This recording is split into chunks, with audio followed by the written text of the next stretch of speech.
Aleksandrs Gasī. Un divas grupas vēl priekšā. Šobrīd būs priekšpēdējā, kur sportisti pēc īsās dēļ 6. līdz 10. vietu. Nu, respektīvi, otrais piecinieks. Vismaz tā varētu spriest. Un šeit būs gan itāļi Anna Capellini, Luca Lanote, gan amerikāņi Madison Šoks, Gregs Zoerlins. Tāpat būs arī divi kanādas pāri. Vanessa Krona, Pols Poirier, kā arī Ketlina Vīvera un Andreja Požē. Un arī Krievijas duets Ilinika un Nikita Kasalāpovs. Ja runājam par punktu blīvumu, tad apmēram 4 punkti. Nedaudz 4,5 starp labāko un spēcīgāko pāri.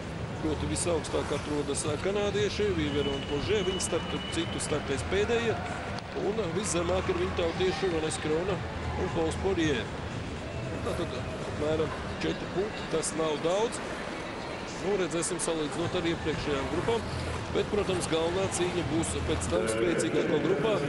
Nu, jādomā, ar citiem veidiem tādā ziņā dēļas var salīdzināt, ka tomēr šeit gan medaļu izcīņa notiek faktiski tikai spēcīgāko grupā. Un nezinu, kam ir jānotiek, lai kaut kur no otrās grupas pēkšņi varētu pēdējā programmā uzlikt. Nu, praktiski tas var kāds izkrist, jā, no spēcīgāko grupas neveiksmes rezultātā. Nu, šeit arī gan 5., gan 6., gan 7. vietas ieguvējiem. Visiem viņiem ir 65 punkti, un tad tur tālāk vietas sadalās tikai pa punktu 10 daļām. Nu jā, bet teiksim attiecīgi līdz francūšiem, kas ir trešie, stipri vairāk, jau 5 punkti. Tur ir, jā, tur ir grūti. Bet faktiski 4., 5. pāris, kas ir nākamajā grupā, viņi tuvāk šīs grupas 6., 7. vietai. Un arī 8. Te bija tāds sablīvējums, mēs jau teicām, Itālijas, un arī tā kā viss, kas var notikt. Nu, mēs zinām, ir tāds grupas efekts, ka tomēr šai ziņā priekšrocības būs nākamajā grupā startējušiem, attiecīgi 5. vietā esošiem krieviem Jekaterinai Boburovai un Dmitrijam Solovjam, kā arī amerikāņiem Mājai un Aleksandru Šabutānī, kas ir 4.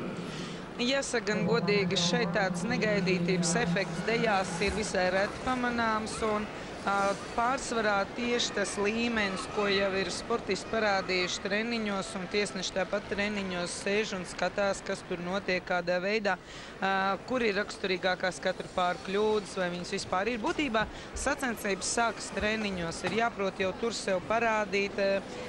Pārsvarā, protams, visi pāri cenšas parādīt tieši to labāko, un līdz ar to tiesnešiem jau ir izveidojies pietiekami stabils vērtējums, un sacensību laikā viņš tikai nedaudz paaugstinās, pazeminās, nu, un attiecīgi kādu rupju kļūdu gadījumā, protams, tad arī tiek sodīts pāris par neizpildīt kādu elementu.